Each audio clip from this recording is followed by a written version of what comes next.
So, Fat Man, So sleazy. did we get taken over yesterday? By 2.5 hour takeover, mind you. by the BWO, the big white. FWO. Heavy G is nowhere near a shade of white to be part of a BWO. He's definitely 100% white. Yeah. And I know there's going to be some backlash comments saying he's not white, but like, what a segue. Well, let's talk about that backlash on the wrestling show.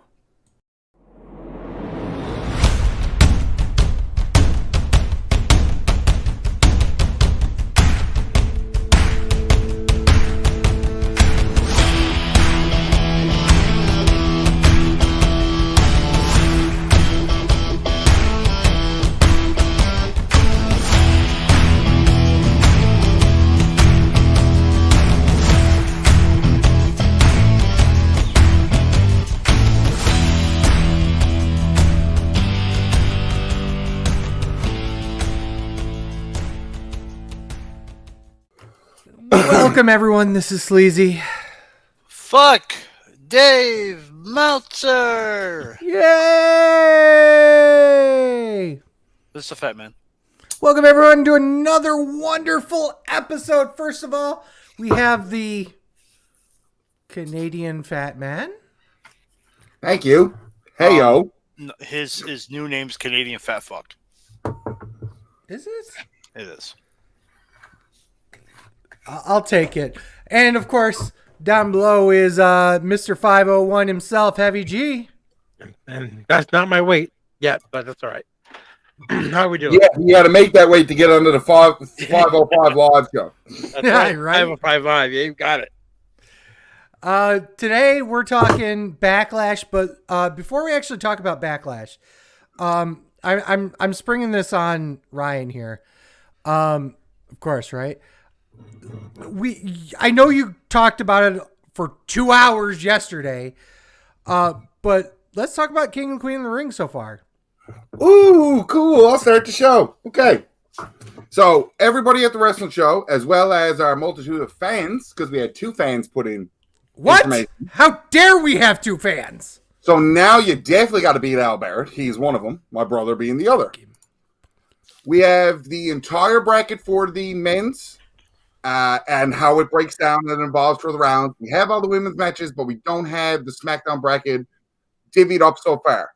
I did a cool little step before I reveal everybody else's picks of the 7 of us that I got the matchups and how many people took each person. We've already got 6 matches down, so it'll be funny to see some of these with a couple of caveats. Gunther versus Sheamus. Gunther had 5 picks. Sheamus had 2. It was not supposed to be Jey Uso in this match against Finn Balor. Jey took over, and because of the switch over, everybody picked Jey. Jey wins 7-0. Ilya Dragunov wins 7-0 against Ricochet for everybody picking. Oh, no one had Ricochet? Elio and Ricochet, Jey and Finn Balor, and one of the women's matches were a complete, not the women's match, the next match, one of the SmackDown matches were 7-0 across the board for the men's. Wow. Ray and Kofi, 4 people picked Ray, 3 people picked Kofi. Everybody picked AJ Styles, nobody picked Randy Orton. 6 people picked Carmelo Hayes, 1 person picked Baron Corbin. Mark! Fuck, I was just going to say that. 6 people picked LA Knight, 1 person picked Santos Escobar. Gee, I wonder who that could have been. Idiot. And Bobby Lashley and Tama Tonga. Tama Tonga was selected 5 times. Bobby Lashley was selected twice. Interesting. Now, we don't know. Well, we know where the second round of SmackDown will end up with winners and losers, but that was just the basics. Nothing could change. Basic picks for the men's. Kind of clear cut on who he thinks they're going to evolve. The women's, 1, 2, 3, 4, 5, 6 of the 8 women's matches had a score of 6-1.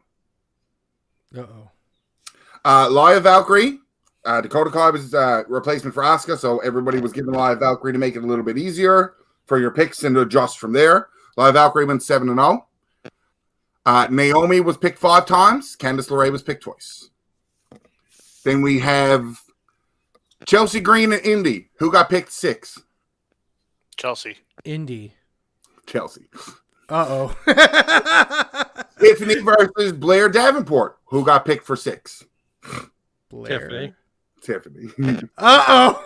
Sleazy, I'm telling you right now, if your picks go through, you're going to be cleaning up. Nia Jackson, Piper Niven. Somebody picked 6. Somebody picked 1. Nia 6. Oh, Zoe Stark and Ivy Nile. Somebody picked 6. Somebody picked 1. Zoe. I said Ivy. I know I said Ivy. Yeah, and then the last 2, Io Sky versus Natty. 6 people picked Io Sky. 1 person picked Natty. I was Mark. I was Fat the Man person Mark. who picked Natty when we looked at the brackets when they were originally released. Ah. So I looked at it that way and I went, I know we're changing them, but I'm not outright changing that pick because of that nonsense because nobody was taken out. And Right. Shayna Baszler was picked 6 times. Zelina Vega was picked once. Hi. Yeah, I knew that was coming. As I we think say, she had to go. Here's the thing: is that while we all picked Baszler, it's probably not a good pick because she was the last Queen of the Ring. So you don't think she's going to make it out of the first round? again, how some of the picks looked, how the brackets we originally saw. Now, I can't remember the nonsense now, and I don't really want to go look. But how the brackets we originally saw kind of affected some people's decisions and choices, Right. and I get it. Yeah. I can look quick. I have all the men's picks sent off to Heavy G and in an email, so I can keep referencing them and keep updating the scores. But after last night, the scores stand. Oh, They will before you continue, some people did not watch yesterday's pop-up. So please fill us in with the scores and tell me how we got the scores. I also have that done up, which is amazing. Round 1 for the King of the Ring. The winners there's 3 matches. Gunther, Jay, and Dragunov won their matches. Okay. Ryan, Heavy G, Fat Man, Chris, and Al all scored 3 points. Sleazy and Dietz got 2. They picked Sheamus. Their brackets are going to be fucked when it gets in the later round, but still close after the first round for the men's. The women's, everybody got 3 points except me. Where I picked Natty over Io Sky, I only got 2. Now, after the first 6 matches, it's anybody's game. When you see, it's going to be more interesting when we get to the women's second round because we don't know how the second round is going to play out yet. So everybody has their picks for the winners, but we just don't know where they're going to break down for the SmackDown side to adjust everything. Well, every week we're going to have new updates because every time Friday or Monday or a live show apparently with some of these, we're going to have our updates on points. Yep. We didn't really have a prize. I mean, we could do something. Sleazy wants to defend his $25 Amazon gift card. By all means. Right? I may do that. Right? But yeah, that's where we stand. 3s and 2s, 6 matches down. The fact that there's a lot of 3s and 2s means that we're good so far, but it's going to start getting funky now when we get to the next rounds. Round 1, all matches are worth 1 point. Round 2, all matches are worth 2 points. Round 3, the matches are worth 3 points, and if you correctly pick the winner in the finals, you get 5 points. Wow. yeah, Fat Man. The first round, the way they had it, it was the winner of Zoe Stark, Ivy Nile was going up against the winner of Shayna Baszler, Zelina Vega. So you could have possibly had a Zoe Stark, Shayna Baszler heads up, and then it was the winner of Valkyra, Asuka / Dakota Kai against Io Sky and Natalia, which you basically could have had an Asuka Io Sky second round. So, And then we jumped the gun. We all got caught back up, though. And I will pat my own Barry Horowitz back here for this. Staying on top of everything to make sure everything got kind of as a semblance that we could read it and understand it and not too jumbled. We got it all straightened away. Come Friday, keep an eye on our social medias, Instagram. I might even do some TikToks and stuff like that because I'm going to kind of do some things about King of the Ring. SleazyFatman, you missed it because we found a bunch of King of the Ring trivia for Heavy G and Deets while we were kind of going along stuff, which was pretty cool. Oh man, you can actually check that out on our on both our YouTube channel. You can go back and watch the live as it was happening. You can also do that on our Twitch channel as well, at twitch.tv/SleazyFatman. It's always nice to have extra content out there, and we always love, being able to do these pop-up shows when we can. Obviously, Fatman and I were not available yesterday, but Ryan, Heavy G, and Dietz were all available, so they popped up a show. That might be happening more often as time progresses. I personally enjoyed it. Feedback from my brother, the Multitude of Fan. He was kind of sad that we couldn't work it out to bring the fan on. So I like on pop-ups that we might, especially with me, because I'm going to like running pop-ups because they're nice to fun. We can kill a couple hours and get some engagement. Mm-hmm. I think our pop-ups, we're going to try to get a fan on just to give us an outside, absolutely different perspective, because we've all had some semblance of in the wrestling business or been around it for 70 fucking years, like Heavy G. Like, yeah. But you know what I mean? So it's nice to get people that come out that aren't into the business side and the aspect and seeing everything change. They just kind of watch it. My favorite kind of fan. The suspense. The fan. They watch it, I'll give you your bitterness and your jaded, and I'll talk about it all the thing. But I can still confidently say I'm the only one on this podcast for sure that will always suspend disbelief, if only for a second. I'll take it. I'll absolutely take it. On that note.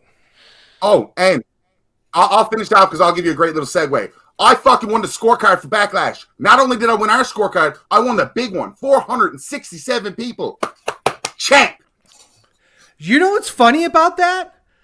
I was 5th in that. Yeah. That's how fucking good our scores were. There were 5 matches. We're about to review a show that only had 5 matches. And for as much as we bitch and complain about wrestling shows being long, over 4 hours and stuff like that, WWE came out with a 5-match card that was top to bottom bangers. I'll do this. Let me throw this out there. It was a 5-match card with a tag team match on it and a triple threat. Sound familiar? They followed our formula. I really need to put over myself as well, but Ryan as well. Out of the potential score of 116, of getting everything absolutely 100% correct, I got 79. Ryan got 86. Yeah, we weren't very far. Yeah, it was like 6 points, but 86 out of 119 is unheard of. That's unbelievable. The only other person that has ever won the big ones that is connected to us, I believe Sleazy won an indie one, and Al Barrett won a WWE one. Right. They're the only other 2 people that have connected to the wrestling show that have come anywhere first place in the over 400 people that do the scorecards. Absolutely. And it's a huge deal, and congratulations to Ryan for getting there. And what a way to take away my fucking WrestleMania victory. I'll kneel to that for sure. I did win the indie one. I was just about to bring it up because there was 2 other cards to talk about that actually happened. And I think you won one and maybe Fatman won the other. I didn't do one. Well, that teach me for thinking Fatman was I got to start doing those. Well, I didn't do Backlash because it was on my birthday and I had shit to do and I just completely forgot. So, Sleazy, you won Pride and Prejudice and then you won Under Siege. So you won back-to-back shows before your last Backlash friends. Yeah, I'm okay with that. This run that I'm on, getting my fucking Grand Slam, winning WrestleMania, I'm okay. If I go down to mid-card status, be the angry vet that doesn't know what he's doing anymore, I'm in. I'm fine with it. The angry vet, you should be on top all the time. Right? We haven't heard that in the wrestling business before.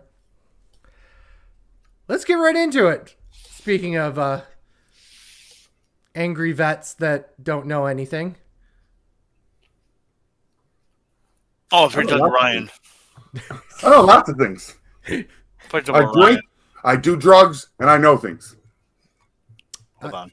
Okay, that works. That also works. Trying to get laid over the phone. Okay, hold on. God damn, pal. Okay. I'm trying to get a blowjob live on air, and you guys caught me. So, like, what's the difference in trying to get laid when you're sending a sext? Yeah, fine. It works. Backlash took place on some asshole's birthday in Lyon, France. Boy, it's like somebody wants a fucking happy birthday or something. I do. Joke. Happy birthday, you. It's not my birthday. My birthday was 3 days ago. Happy belated birthday. As this taping. And 2 of you people wish me a happy birthday. The third one miraculously just got up and left who didn't wish me a happy birthday. So fuck him. You know what I say? May the No, dog. I heard you like tag team matches. What a fucking opening one, too. Let me tell you this. You have to, before you start, you have to include, when you talk about this match, that opening couple of minutes that changed the match dynamic. Because as much as we don't here, I find, the pre-match and the post-match are included in the match. So the match is shit, but the pre-match is deadly and the post-match is deadly. Hard-pressed. My opinion. My humble opinion. It turned into a street fight. R/KO? Is it I guess? RKO. RKO. Okay. Yeah, because you got to say the KO like you would normally KO. The R is its own separate thing, but it's just... It's a hard R. Ginger. Versus the Bloodline. 19 minutes and 25 seconds. I don't get to do that much, man. You gave me the shot. I had to take it. Kenny gave this 4 stars. Ryan, you're the tag team wrestling enthusiast. When they started, because the reason I said about the pre-match and post-match, they started and they came out and they did all that shit. I'm like, okay, cool. And they just start brawling right away. And I'm like, the first thought that went through my head was, they're going to AEW this. And not a dig at AEW, but it's just going to be, I'd call it more relaxed rules because they were brawling and there's a hatred right away. And I was like, cool. And then they come out right away and change it. And I was like, let's fucking go. I figured this was going to be later on in the card. Again, only a 5-match card. I didn't expect it to be the opening match. But they went out. They put Solo over, who has been on this big losing streak that they kept pointing out. Like when you were online and looking up, Solo hasn't won any match since he beat Cena over in Saudi. That is a long run to not have a match win on TV that you are so heavily featured as somebody do not fuck with. So Solo got his big win. Tama Tonga looks like a fucking buzz.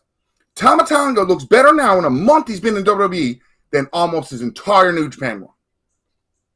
And the only reason his New Japan one might have been a little bit better because he had his brother. Spoiler.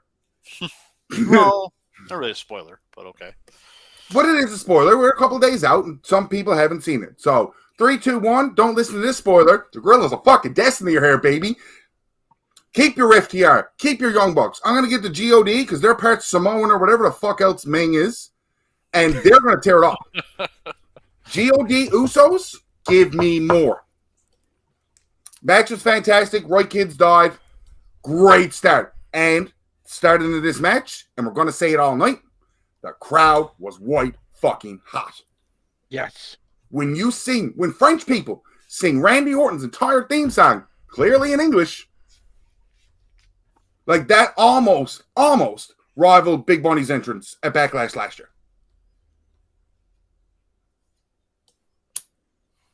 Sleazy. I fucking love this too. I mean, goddamn, pal. One of the things that I think is underrated about Kevin Owens is how well he can do a hardcore match without gigging. Everything that was done in this match was great. I like the Gorillas of Destiny. I really do. As a tag team. Okay? Please, God, don't give me Tangaloa as a singles wrestler anytime during this run. Please. Goddamn, pal. The things he's done as a singles competitor, fuck me in the fucking ear, okay? But as the Gorillas of Destiny, they hide enough of his problems enough that the tag team looks great together. I can't wait for exactly that. The God versus Usos. Loving that. The match itself put together really well. Love how they changed the street fight. Loved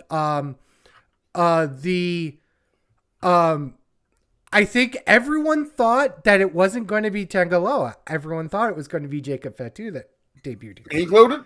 So it was a very unexpected debut. I really liked how they did it. I know some people were online like, oh my God, Tangaloa's already botched his minute in the sunshine. So what? Which whatever. wasn't caught on camera. It wasn't caught on camera, so it doesn't matter. It doesn't matter. Yeah. But that's it, and I'm stoked. How long was this? Almost 20 minutes, right? Yep. When it was bell to bell? 1925. We'll talk about that later, I'm sure. But 4 stars. Heavy G. 4 stars, like you said. They all said it. I mean, that like you said about like Kevin Owens with the hardcore. I mean, that avalanche buster on the chairs to Tama Tonga. I mean, my gosh. Protected him completely too. Oh my gosh, it was fantastic. And again, like you said, everybody thought it was going to be Jacob Fatu.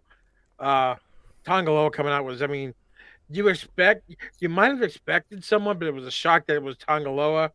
Like I said to Canadian Fat Man, the other thing I was like, Michael Cole, can you just shut up with the little digs? Oh, it's guerrilla warfare. Destiny for the bloodline. Oh, I hate that. I hate that. I love it. That's a brilliant line because it takes all of us. To me, it's cheesy, but yes, but you still haven't. The easiest way to me say this now, blah blah blah blah blah. You still haven't embraced your markness because lines like that are what pops people like us. Yeah, I guess I haven't embraced my markness yet. So. but that's all it is. Because like I said, lines like that pop people like us. CM Punk will pop those lines. He made a line you're a choke artist, but you're not as good a choke artist as me, right, Pat McAfee? Oh, I know the backstage shit. I watch the YouTubes and the X's. You know what I mean? I love that stuff solely on good, boys. Everybody knows this is choreographed. This is put together. Like, it's not real. But everything about it is real for athleticism and all of that. So I'll watch that and appreciate it and buy and suspend your disbelief. Give me my little moments where I can go, hee, I'm smart. No, but I mean, the whole thing was phenomenal. Like I said, the crowd white hot. And you could tell when the crowd's white hot, the performers just step up. And you can see that through every match on this card. But yeah, 4 stars. It was a fantastic match. All just coming out and doing that. I thought the same thing with you, Batman. Here we go. They're just going to let Bloodline rules and then comes out and makes it the street fight.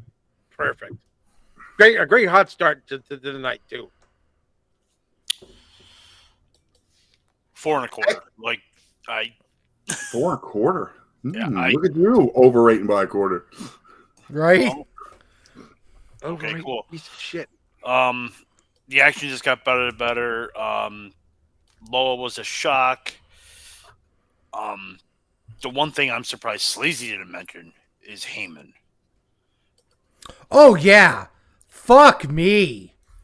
It's like the selling of him still not knowing what's going on in the bloodline when he's supposed to be, quote, running it for Roman Reigns. It's brilliant. He's just like, when Tangaloa came out and Paul was just like, for like a good 2 minutes after him coming from underneath the ring, was just classic storytelling. Love it. Mm-hmm. Well, that. Oh, go ahead, Kate. No, A or B. Jacob Fatu joins the Bloodline or the new Bloodline for War Games. New. I have follow-up questions right quickly. So, like, B. New. New, and you're saying new as well? Yeah. Yep. Who joins the old Bloodline if it's 4-on-4? Sammy. Who joins both teams? Because Sammy's the general pick anyways for me. Who joins both teams if it's 5-on-5?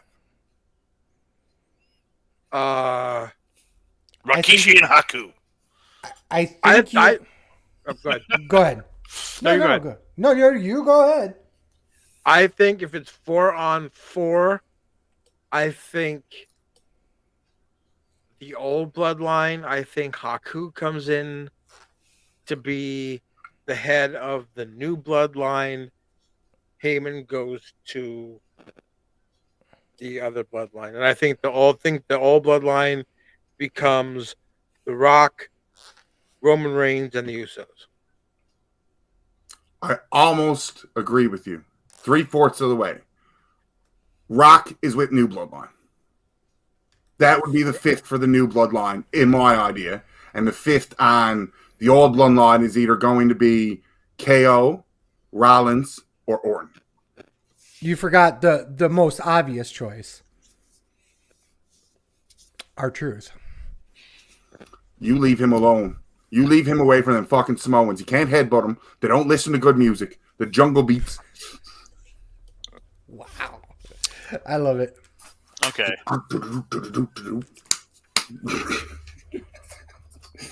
Well, that was only a couple questions because I know, if anything, Langa, Tama, and all the New Bloodline, Paul Heyman wasn't wrong in his interview when he said they were only in the 3rd inning of the Bloodline story. And everybody freaked out because they thought Roman was going to be champion for 17,000 more days. That's not what Heyman meant.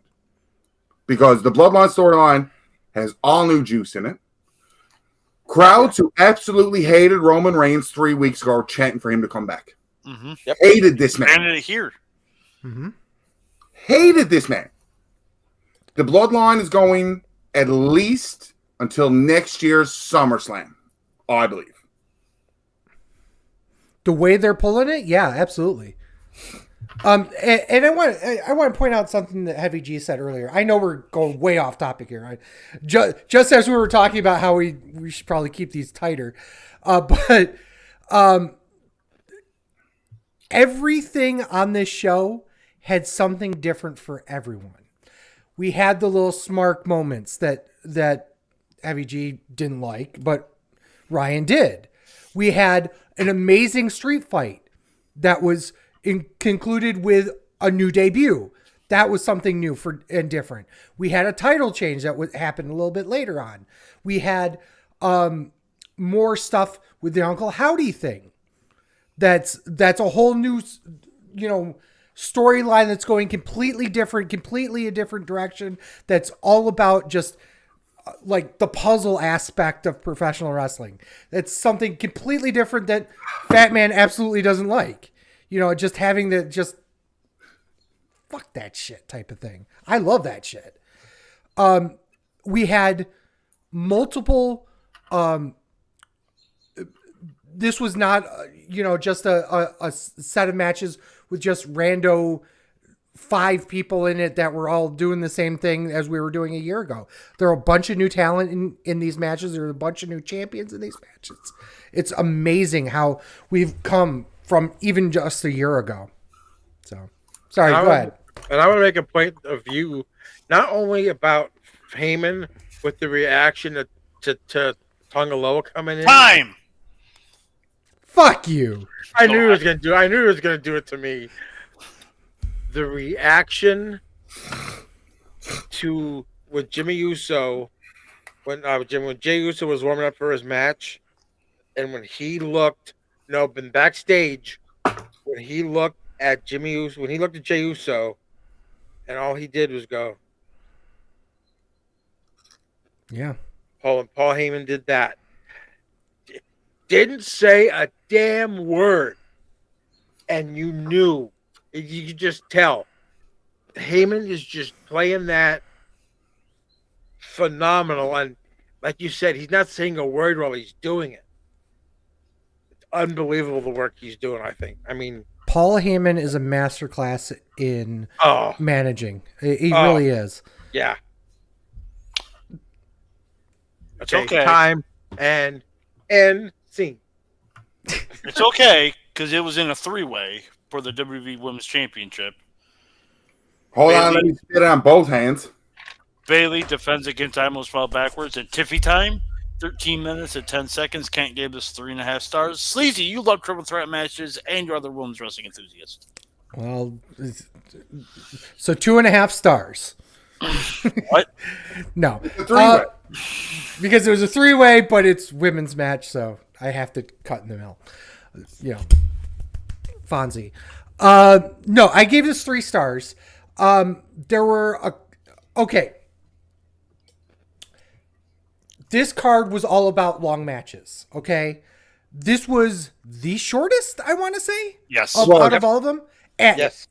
nearly 14 minutes. Holy goddamn!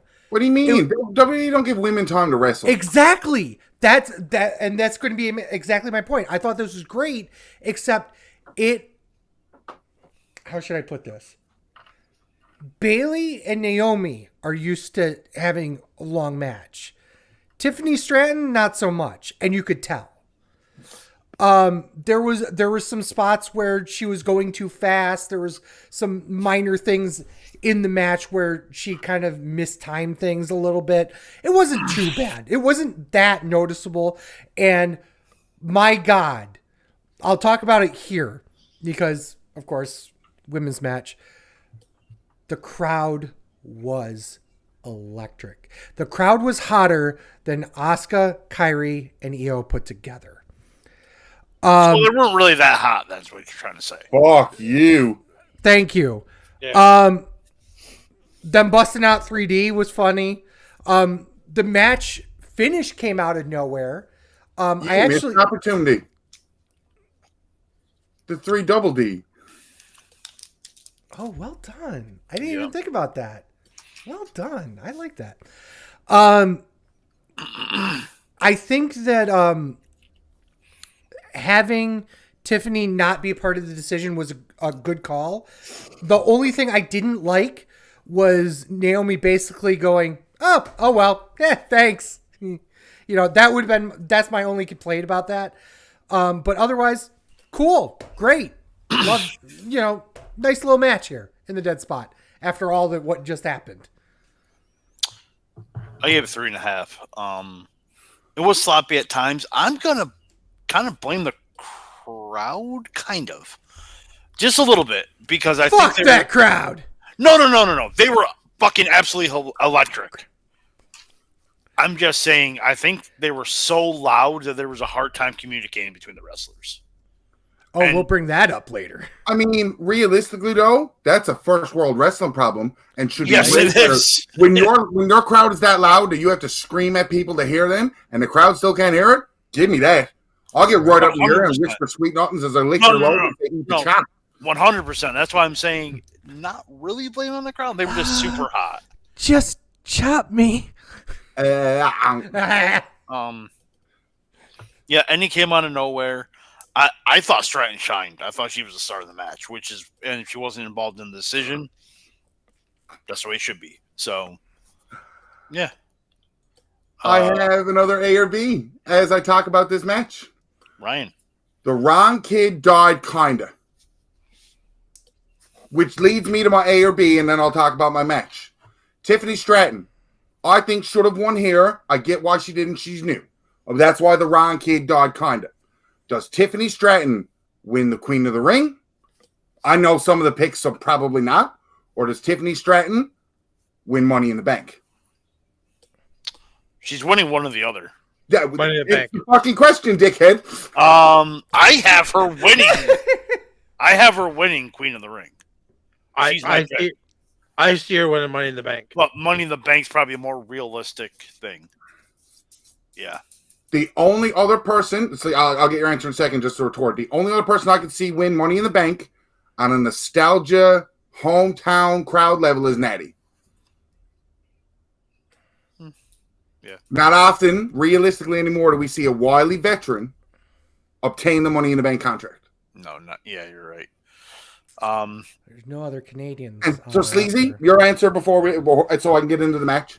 I think she's winning Money in the Bank only because I feel like that King and Queen of the Ring, fucking useless. All it ends up being is 6 months of I get to be, I have a crown and it means nothing. Could be like Edge and take a Stanley Cup with you. I personally like this match. I'm a big Tiffy fan, but I also watch the fucking product and watch NXT. So, like, that's Shocker. me, though. I think Tiffany is on her way. We talked about this last night, I do believe, just to touch on it, that Tiffany Stratton needs a big win. Of the 4 horsewomen, which would probably be the one you need to beat at that point, Tiffany Stratton should beat. Asuka. That's not a 4 horsewoman. She's an honorary 5th horsewoman. Sasha's not there. Sasha's not there. Sasha would have been the one to put her over of the 4. Mm-hmm. Of the 4, yeah. Of the 4 original, yeah. Mm-hmm. Charlotte's not around, and Charlotte hates putting anybody over. Mm-hmm. Yep. So it's Becky and Bayley. No, it's Becky. It has to be Becky. It has to be Becky. Because she's beating Bayley after the fact. I think she needs to win before she takes the title. And if she takes the title, it's going to be coming off of Bayley.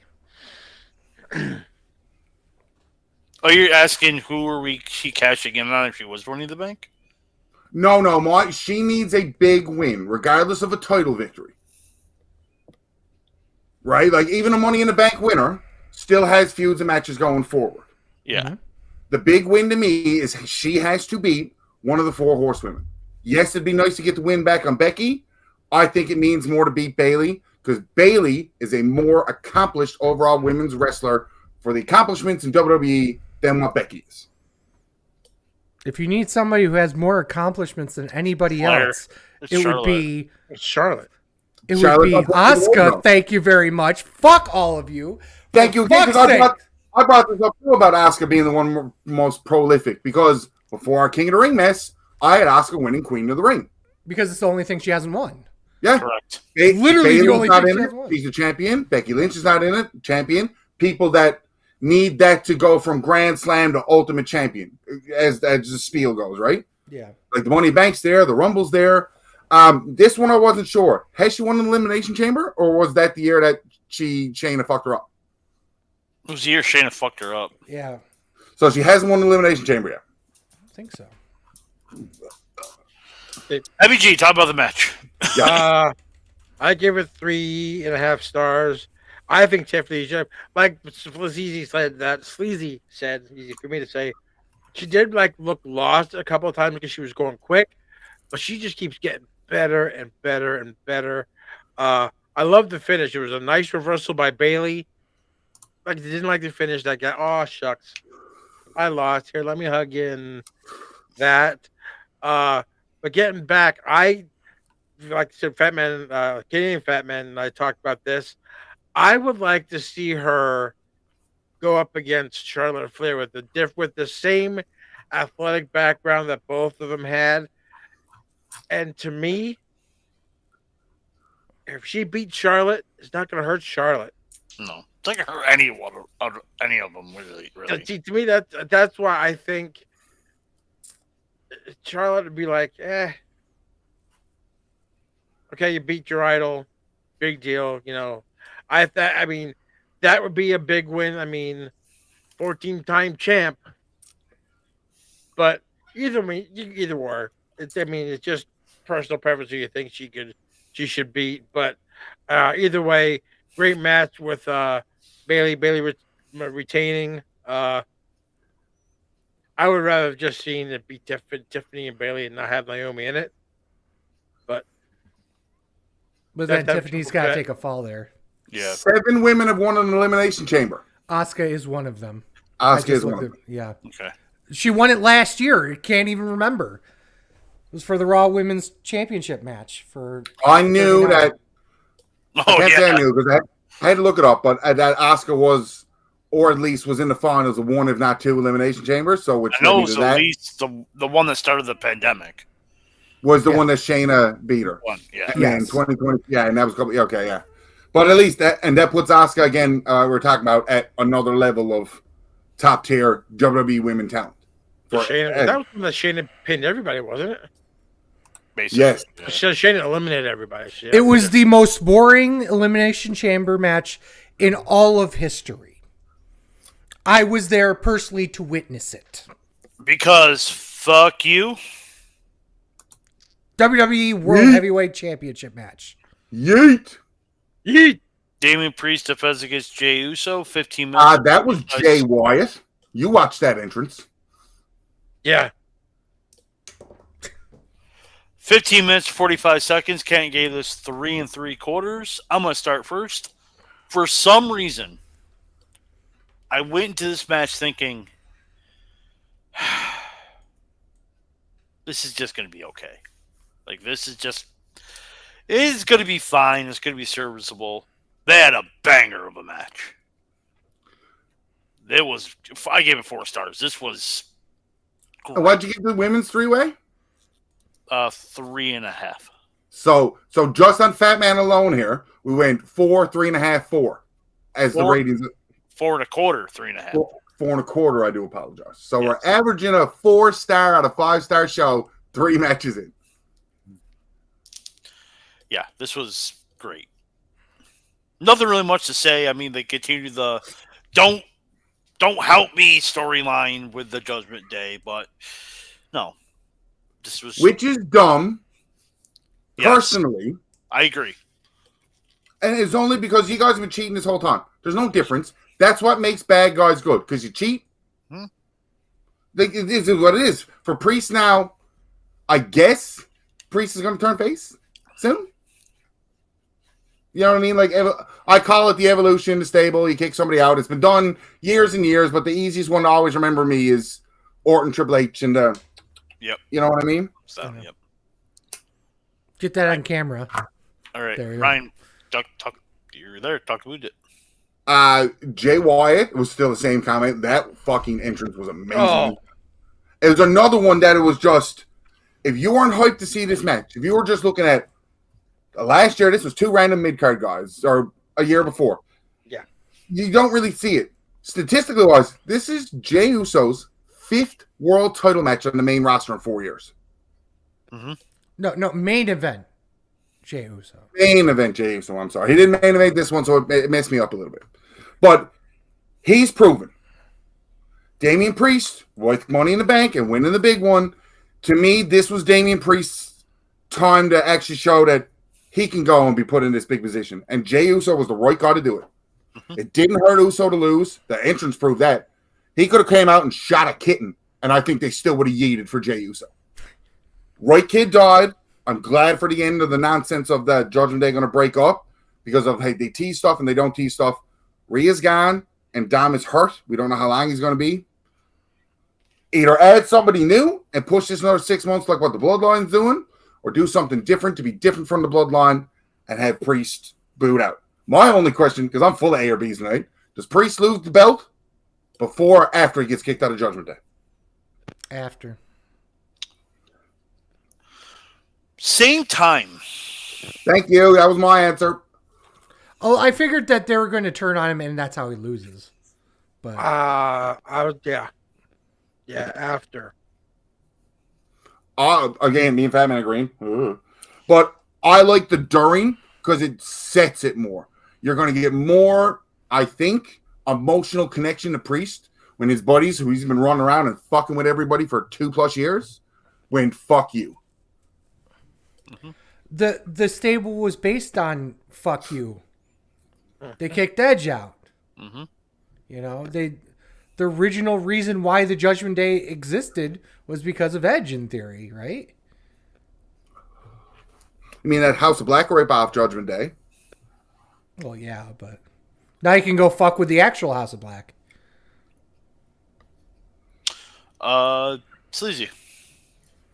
Oh, love this match. Absolutely wonderful. Once again, crowd was fucking hot. Hotter than A P when you have the clap.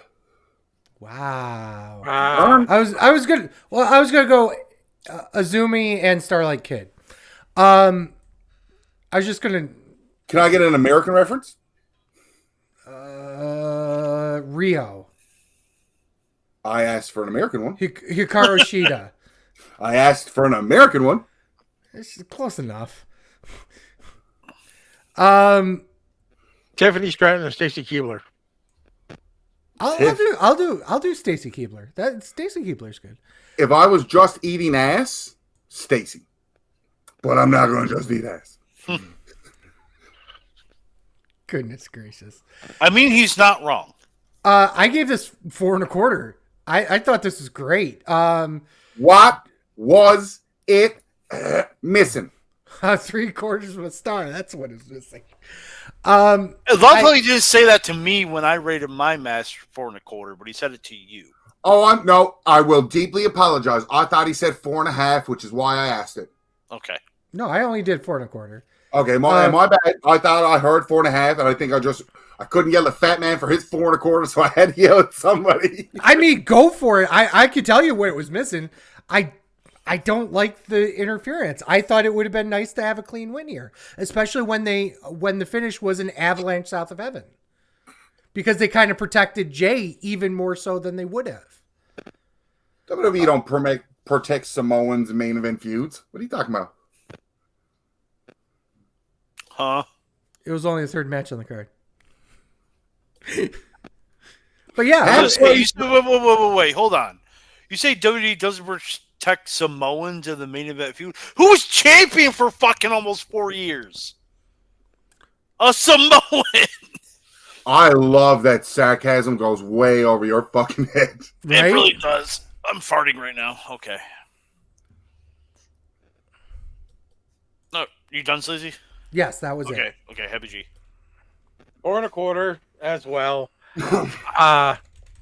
I'm also a Sleazy. I didn't like the interference. Should have been, to me, clean win. Again, I just agreeing with everything those guys are saying. I don't even know why you're coming to me, because I may agree. I mean, I think I like as much as I didn't like the interference, I like the thing at the end, because with the promo before on the Monday night Raw before, it was like there was a respect factor between the both of them. So I think that was showing they pulled Finn and JD off of them afterwards. The Avalanche South of Heaven was phenomenal. Was the beginning of that match when he was getting that crowd up, standing on the thing, doing it just seemed like that was going to go on forever. And boy, that crowd was so into it. And you just see the smile on Uso's face when they get going, yee, yee. I mean, that crowd was just hot all night, especially for that match. So yeah, 4.25 stars. Cool. I love how you. I hate to do that. I love how you wanted to. He just wants to be a dick. I'm sorry. I was reading something online, and I'm saying cool to that. I'm sorry. Go ahead. No, what I was going to say is I love how you wanted to talk about matches fast. Obviously, the biggest storyline being the Bloodline one opens the show and ends the show for connectivity. But like those last two matches we flew through because we had points, agreed or disagreed. There's just more to delve into. Bloodline was. Like the next match we're about to talk about. Yep. There was story to it. They've been running it for a while. If there's many people that shit on WWE for stuff, this story's been going a while. It was a tag match, so I liked it more than I should have. Yo, doggers like tag team matches.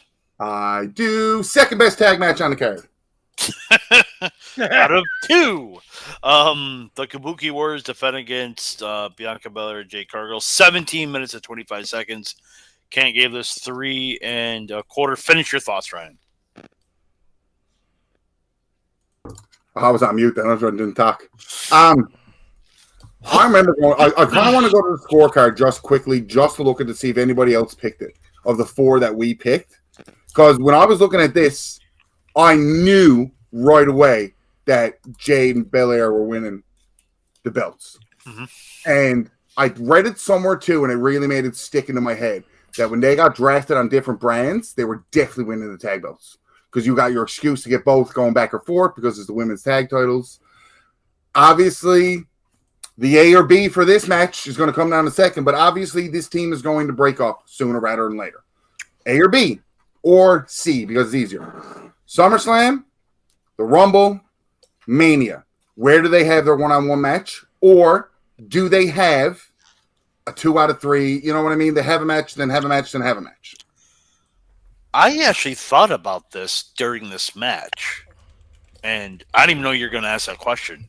I think their first match should be at WrestleMania. There's a reason why, and I'll give me a reason. I'll give you my rebuttal. Normally, I would say, Sleazy, you're the ones talking about this match. I'll talk about it now. Jade looks so lost in this match that she needs more time, I think, on the main roster and with Bianca as her partner to where they could have a good match at Mania. I think SummerSlam's rushing it. Rumble, maybe, but I think SummerSlam's is rushing it. So that's why I said Mania. She looked really, really lost. And you can tell she was talking to the referee a lot during that match. And there's a lot of spots that were botched because of her. So that way, I still gave it 3 stars. But I think giving her more time with Bianca to help her hone her skills a little bit more, Mania is the right choice. My rebuttal is I wouldn't risk her and Belair's first match at Mania. There's going to have to be kinks worked out. With Jade, there was kinks in AEW that's got to be worked out. WWE are working on some of the kinks, accentuate the positive, hide the negatives, Heyman kind of speech. But if they have a stinker of a first match, you can fix it. But if you have a stinker of a first match at Mania, there's this cloud that's over you. And the cloud's not going on Belair. No. Belair's proven. Right. Jade needs to prove herself. AEW, as well as they did, given her people. Who was the biggest name Jade Cargill beat in AEW in terms of the roster? Anna Jay? Sheeta. I believe she beat Sheeta. If Sheeta's your, and I'll put it this way, if Sheeta's the biggest name on the AEW roster that Jade Cargill beat, Sheeta doesn't break a top 8 in the King of the Ring tournament for the talent that's in WWE right now. If you were only to choose 8 women, Ruby. I mean, they're in terms of Taya. The point I'm trying to make is there is no. I get what you're saying. Name there, right? So Jade needs to get all of her kinks out now. Give her a Raw. Fuck it. Give her a Raw or SmackDown, a live show, which they're going to do anyways, but something that put her in her place, but don't do it at WrestleMania. See what she got to work on when they go back for round 2. So basically, we have the same logic, but different. The only difference we got is I don't want the match to happen at WrestleMania first. Yeah. Gotcha. Sleazy, you're the women's wrestling enthusiast. Well, first of all, they're Belair Jade's happening. The second time it's happening is at WrestleMania because Jade's winning the Rumble. So, here, I think this is one of the few times where, once again, having a long match hurt somebody in it. And it was Jade. Because Jade was not doing long matches in AEW, and she sure as hell wasn't doing long matches here. Oh, we have chats. Yes. I think the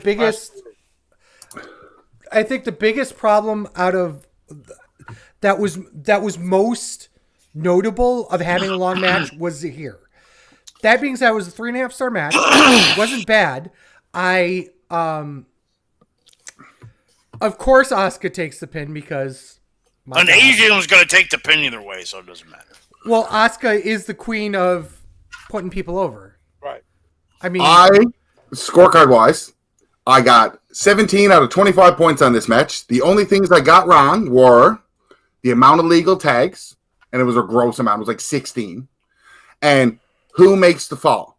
I had Jade, but it was Belair. Who takes the fall? Absolutely was Asuka on my scorecard. And only because you cocksuckers get in my head. and it's not a detriment. Calling me cocksuckers might be a little bit of a stretch. You're definitely cockstrokers. But there we go. He's not the only one. I got the same amount. But it's more of a Asuka. Goes back to what we were saying earlier. You're going to pin one of the two people and get clout regardless of who wins the match. It's Asuka. Why wouldn't you pin the better wrestler? Makes your team look better overall. Again, Asuka being who she is with all of her stuff. I think the wrong kid died in terms of it should have been Jade got the pinfall here. Not only counting scorecard nonsense, but Yeah, I agree. again, it's just if we're going to Give her build the Jade rub. better than what AEW built Jade, to me, they're already at it. There's different kinks you got to work out because you played to a different crowd, and that crowd for some reason liked Jade in AEW when they don't like a lot of shit like that. Yeah. Like in terms of the bad. So like She had a Goldberg-esque run there where it was obvious that she couldn't go a long time in the ring, but she was getting over. So cool, run with it. you slowly saw small progression with Jade in AEW. It was slow, but it was there. If you look Yeah, at her but you first- knew there was something underneath too. Yes, she has. What are they? She has it. They call it it. She has it, but not all of it. It needs to be refined. The worker needs to be fun because she got promos as far as I can tell. Yep. Going She back has to the look, logic in her mind, knows to do most things that I think the things you don't know, you can teach. And the things that you can't teach are going to be pushed to the side that's not going to affect Jade's career. Because this woman has only been wrestling for a couple of years. And for the most of it has been a champion. And for the most of it has been pushed and promoted as a megastar. Going back to Sleazy's point about time, I think they made this long because Time! they thought maybe Bianca could help her out a little bit, and she's not in there the whole time. It was a 5-match card, and they Yeah. wanted to go 3 hours. Of course, it was going to get time. Yeah. Everything was going to get time on this match or on this card, and I'm not against that at all. They need to have more of these types of matches. No, I agree. I'm just saying, yeah. Heavy G, go ahead. 3 stars. Like I said, a couple of sloppy areas with Jade being in there.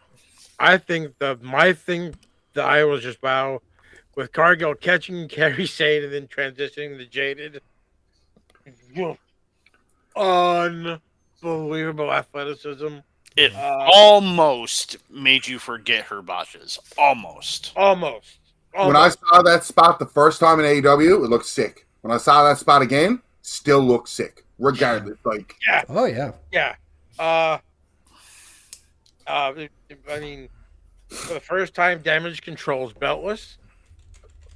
In a long time. in forever. Another thing that I liked in the match was the combo striking by Stain and Asuka. Where they were doing the combination, like the back fist and the kicking. That was cool. To your point, Fat Man, I'd like to see them do like a 3, not like a 3 match, but I'd like to see them do a couple things like at the Rumble, get like a Backlash, and probably work toward Mania.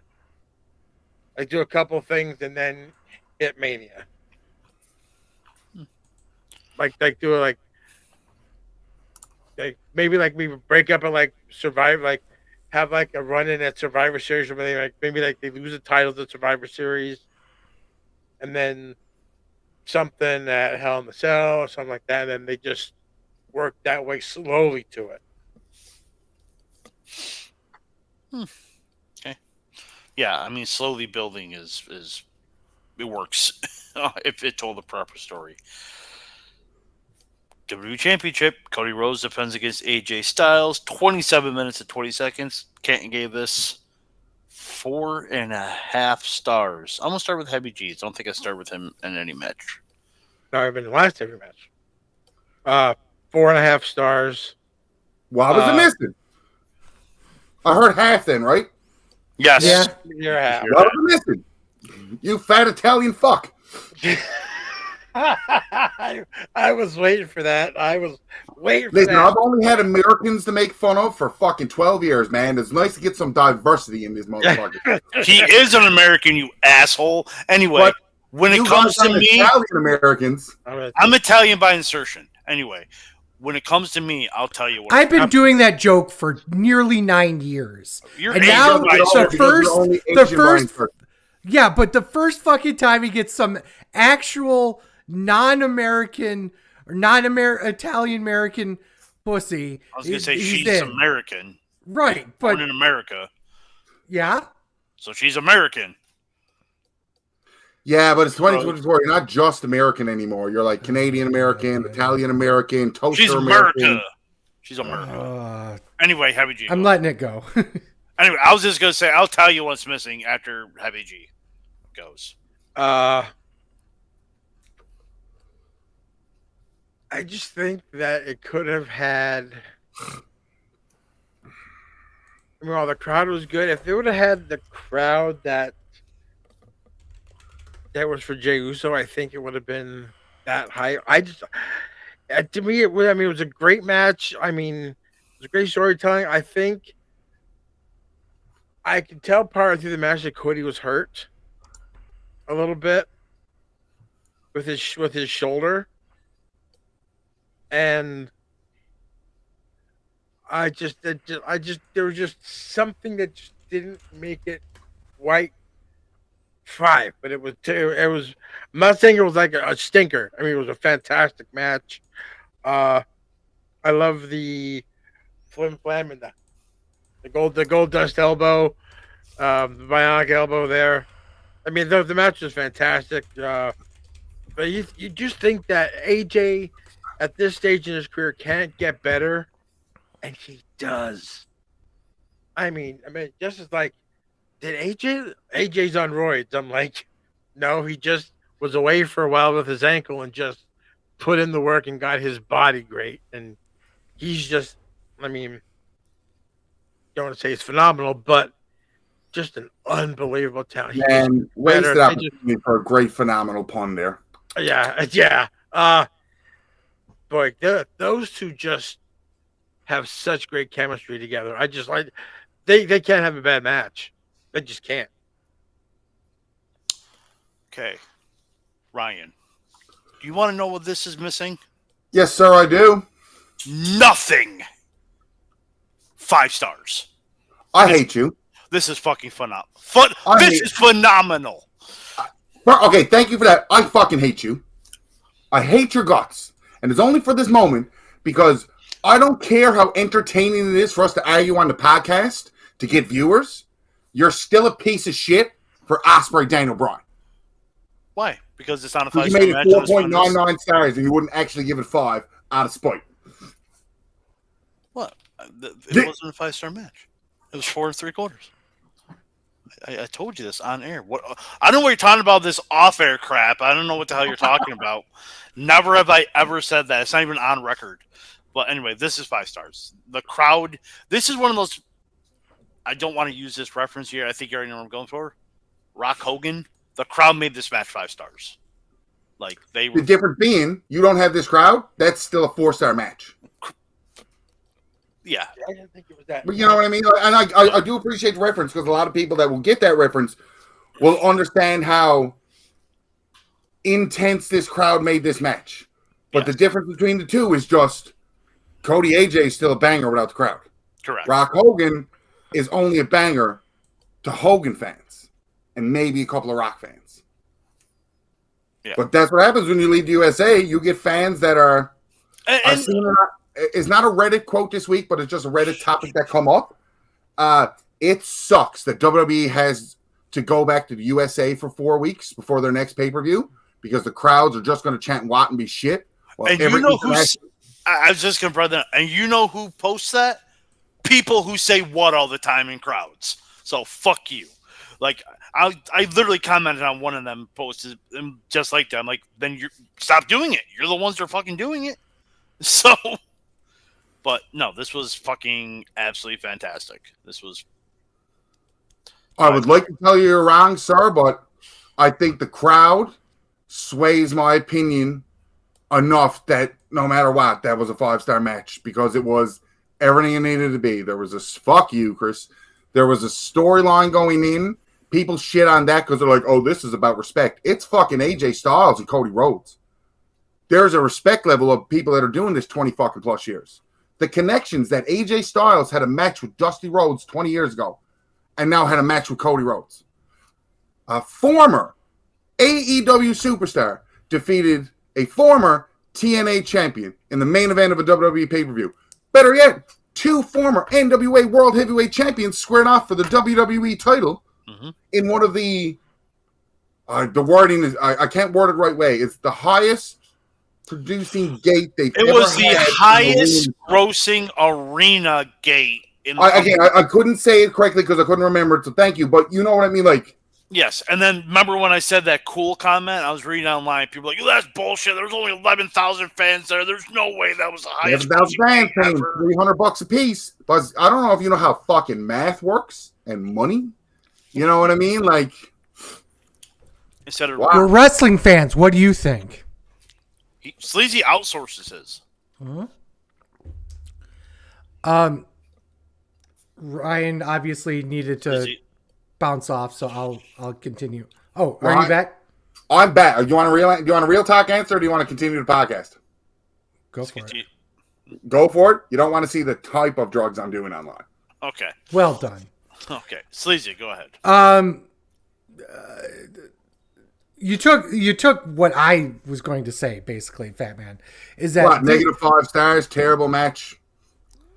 I'm not that jaded yet. Jaded. Christopher, you know the difference. Don't worry, it's a suppository.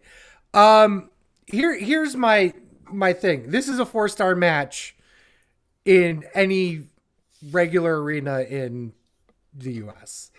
This is absolutely a 5-star match here. It's absolutely well done. It was perfectly portrayed as Cody Rhodes versus the Styles Taker.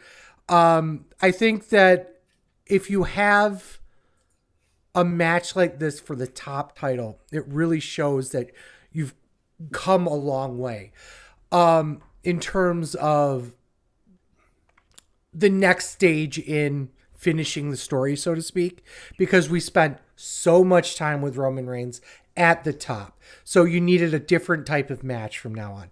This is the first time since June 17th of 2022 that there was a WWE title match that had 0 interference. Do you know who Roman Reigns' opponent was that night? I do, because I looked it up. Only because I looked it up, mind you. I'll be quite honest with you. Does anybody else have a guess? I was going to say he likes to uppercut people a lot. Like Swiss No. uppercut. Oh, okay. Well, I would have loved it wearing the shirt, but I didn't no. even see the shirt. No. I'm going to guess Oh, yeah. Baron Corbin. Mr. Williams. Yeah, Matt Riddle. It was Matt Riddle On a SmackDown. on a SmackDown, no less, right? So, Yeah, Wrestle this Talk or Parts Fun, I want Wrestle Talk or Parts Fun Known do trivia or whatever they do. They ask questions, they give a topic, and you got to name stuff in chronological order. Mm-hmm. The Riddle match, nobody ever got to when they talked about all of Roman Reigns' defenses. Because as they were going through them, they got stopped at title defense and SmackDown. Just because I want to bring it up just to see, who did Roman Reigns, that wasn't named Rey Mysterio or Matt Riddle, defend his title against on a SmackDown end of the year? End of the year? It was the end of the year that Roman defended this belt on SmackDown. It is a title match that so many people forgot when, especially doing that list, that when they were naming stuff, they couldn't remember it, they couldn't place it, and then when they were told the answer, remembered everything leading up to it because they were like, right. Kofi? Incorrect. And different shade. It's hard because not a lot of people remember it. Sami Zayn. Oh, that's right. See? The Lesnar inviting him up to Saskatchewan to go hunting, convincing Sami to take the title match after beating the shit out of him so he could have the title match at day 1. I still barely remember it. Well, you don't watch the product. But I don't watch the product. Thank you. Lesnar was having fun, basically. Okay. Overall thoughts on the show? If WrestleMania wasn't 2 nights and Dynasty was a little bit shorter, I wouldn't say this, but I think this is the pay-per-view of the year.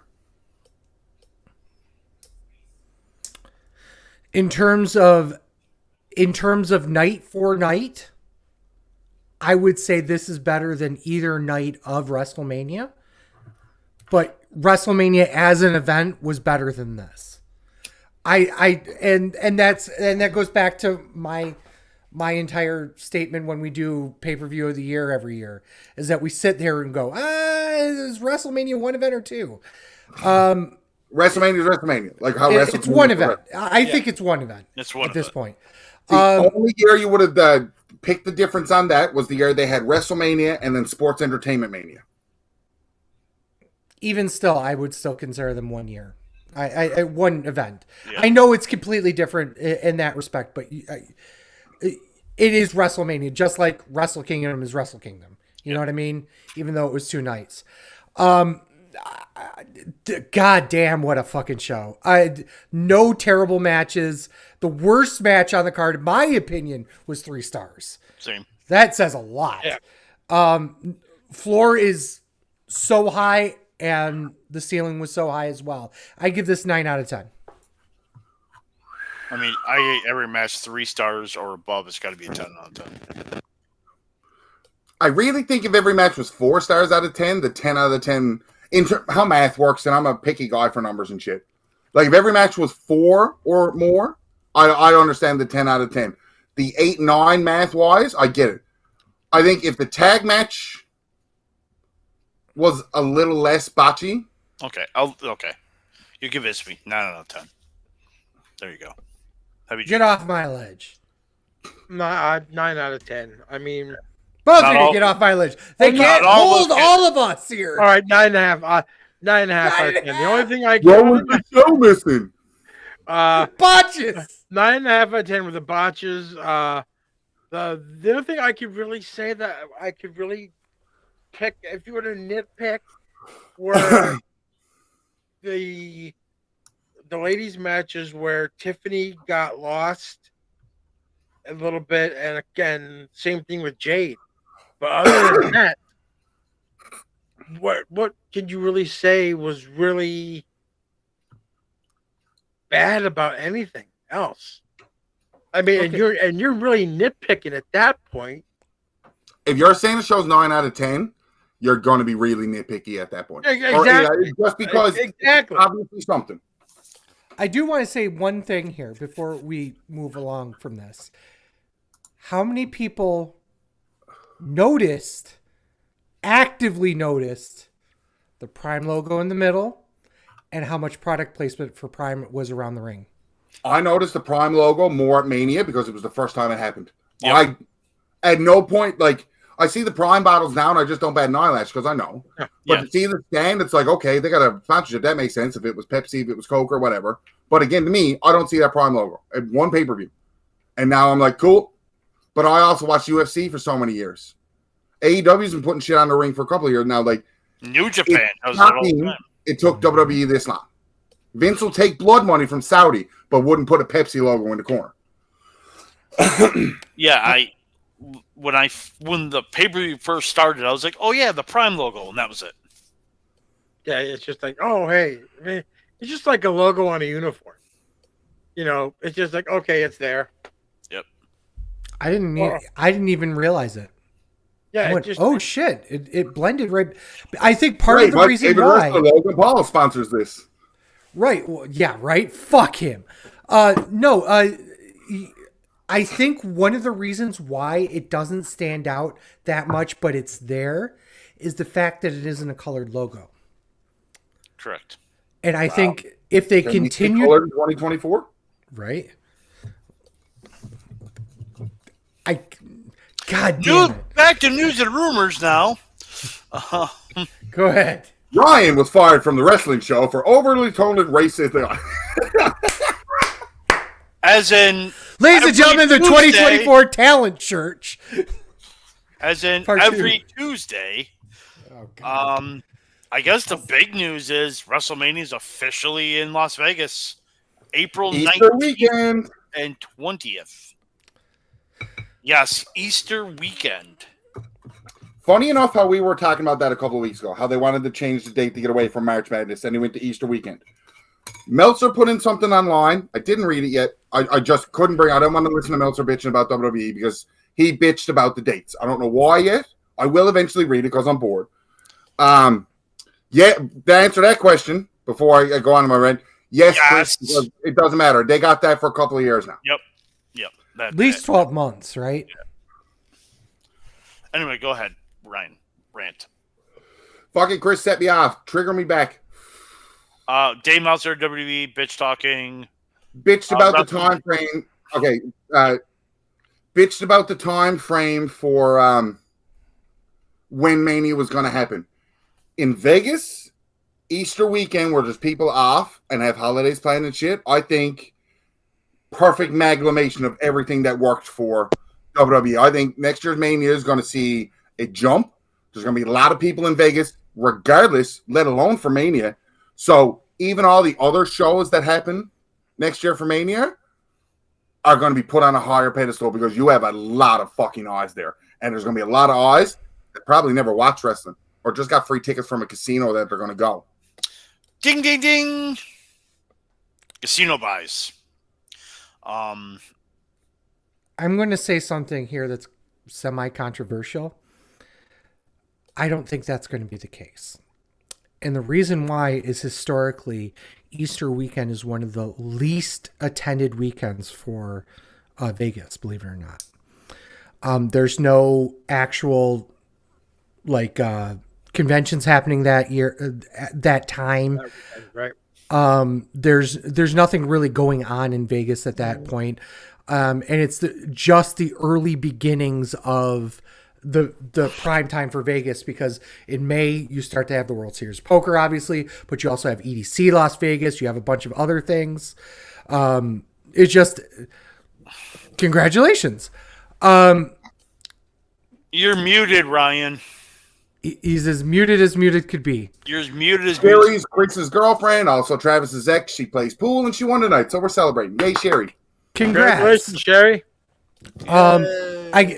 The reason why they chose that weekend, I'm sure, was because of the fact that it's historically a low point in Vegas. I was just going to say, what better time to do it than? Yeah, absolutely.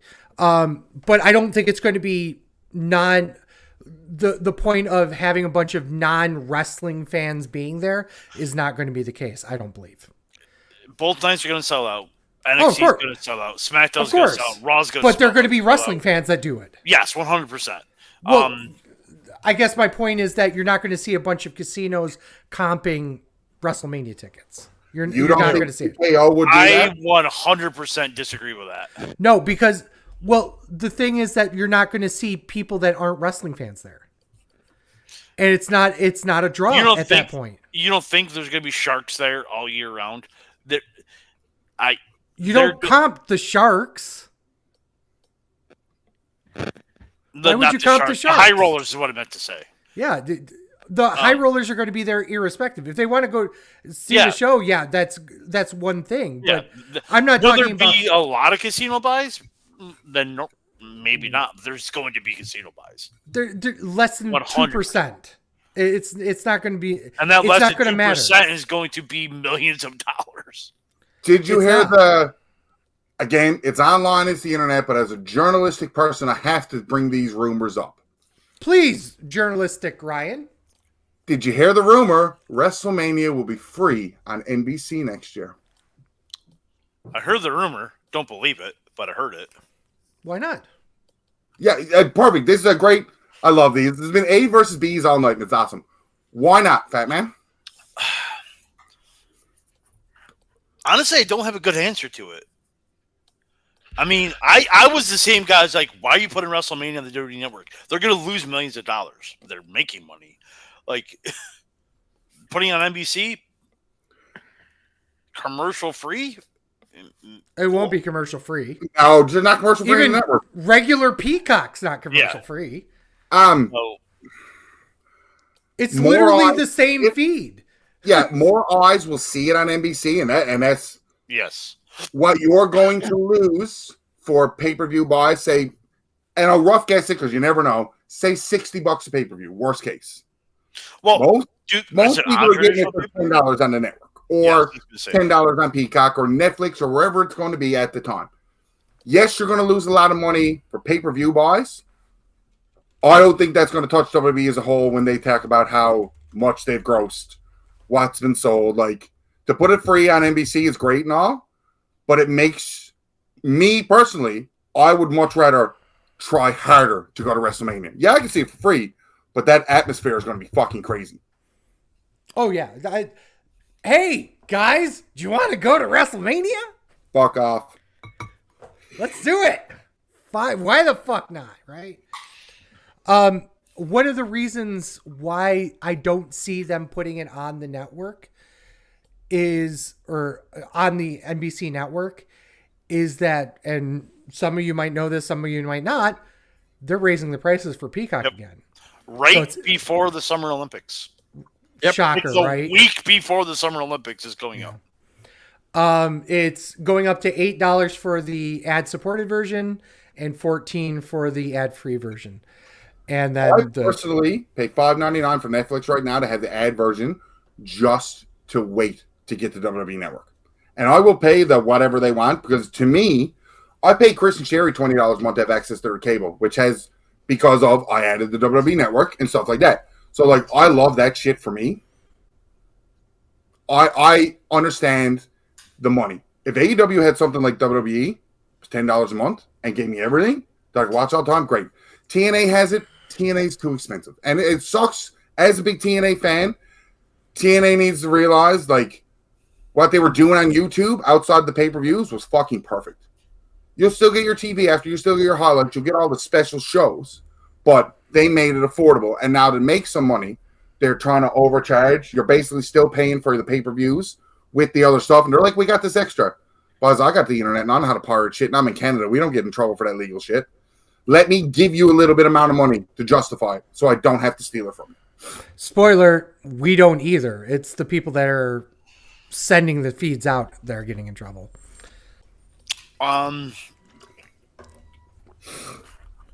Okay, not to outright say that piracy is good or bad or anything. Obviously, if you can afford it, get the pay-per-views. Yes. If you can't afford it, I'm always going to be that guy that says get it free, because eyes on the product make it more that when you want to or when you have the discretionary income to actually go to a show or watch a show and pay for a show, you can.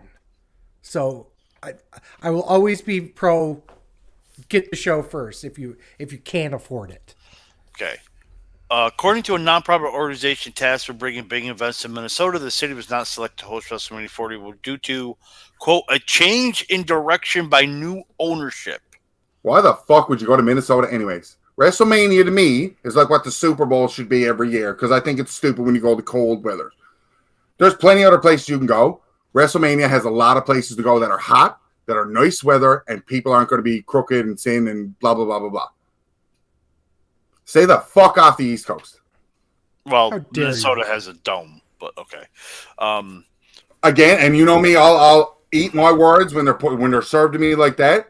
A place with a dome, I will not bitch about because it's not going to affect. Might be cold outside, not going to be cold in the dome. You're not going to see it at Orchard Park. Right. I'm not going to freeze to death watching Miz win the Intercontinental title on a pre-show and go, I'm not leaving. Been there, done that. Same. I think we're talking about the same event.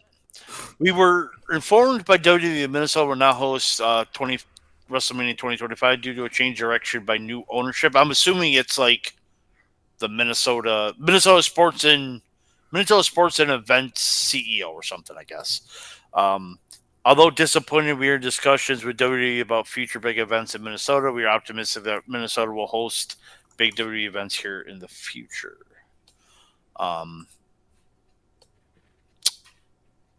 I honestly don't rhyme with bye-bye. Yeah. WrestleMania to Minnesota is pointless, says Montreal, the NHL. No.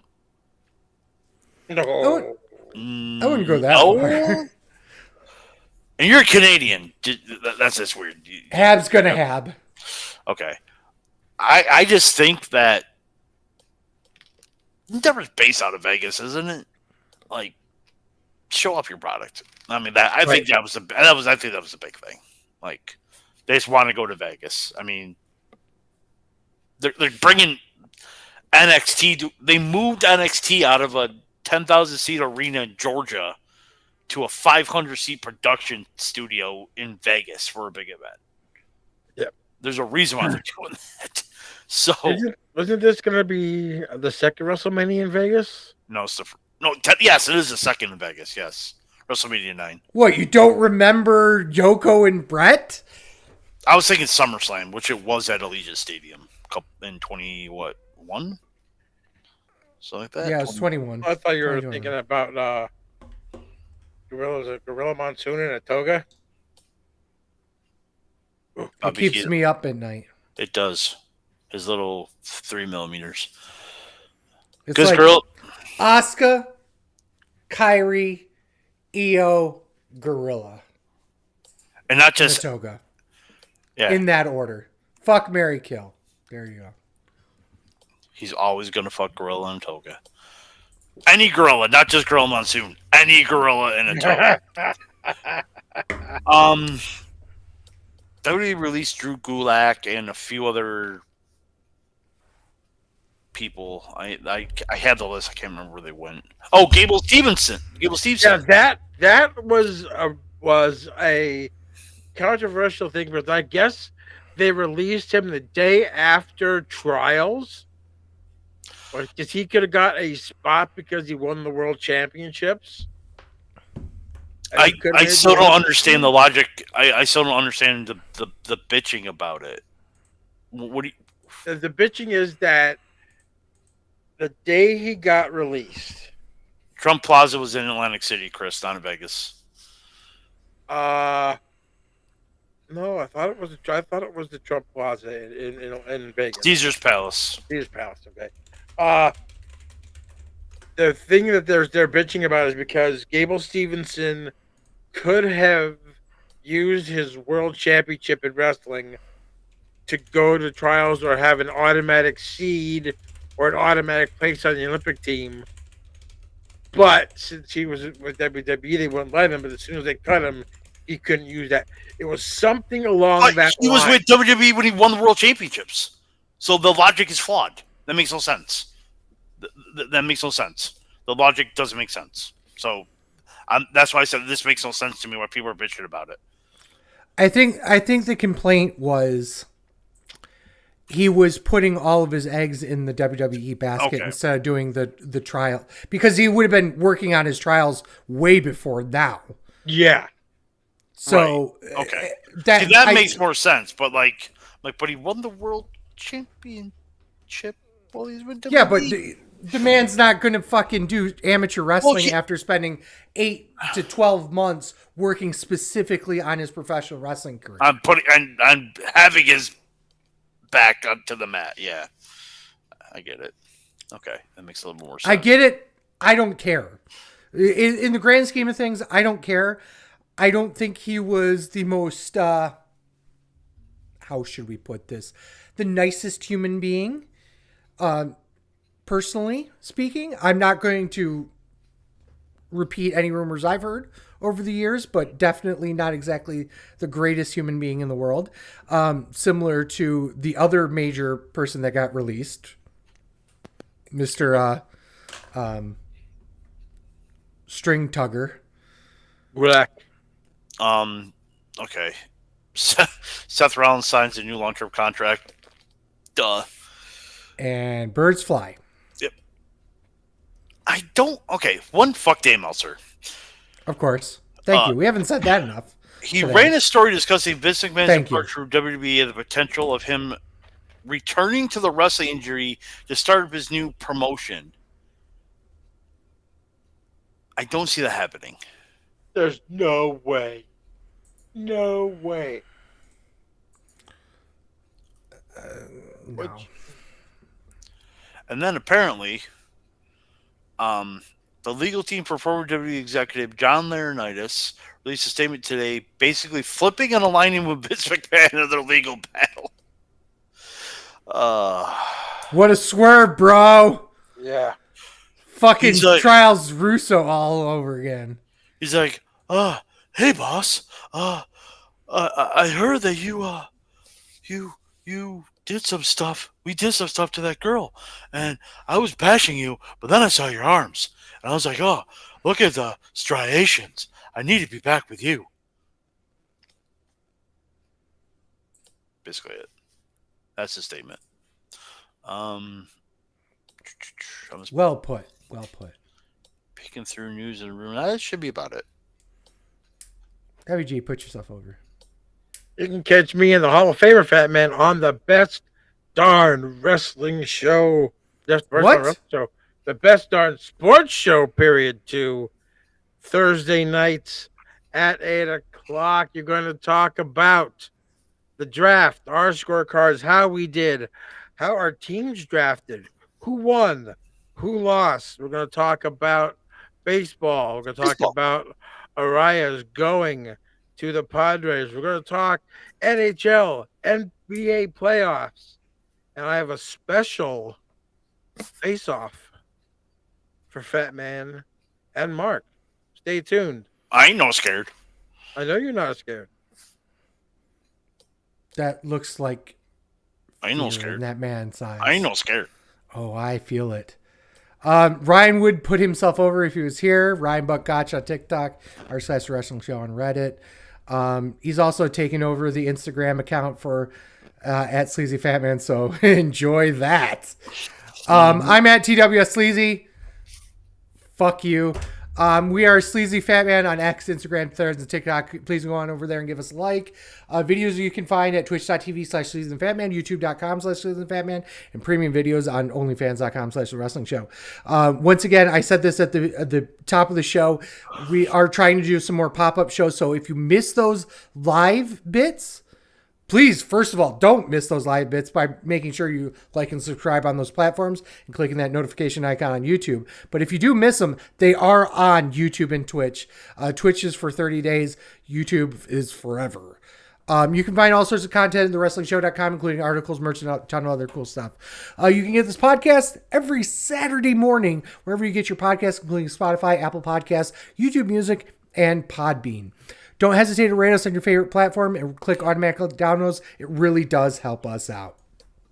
So with thanks to, well, fuck you to Ryan because he left. A thank you to Heavy G. And as always, for Sleazy. For the Fat Man. This is The Wrestling Show. Thank you guys so much for listening. Peace. Fuck Dave Meltzer. Okay. Fuck Tony Khan, his alleged coke habit. A hot dog's on a sandwich, a sub is on a sandwich, burger is a sandwich. We mentioned Under Siege earlier. That Sleazy won the store card. We're going to be reviewing that next week.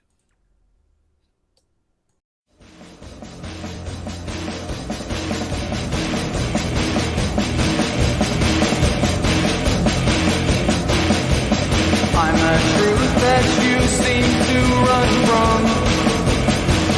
I'm an army of one. I'm a clip in your gun.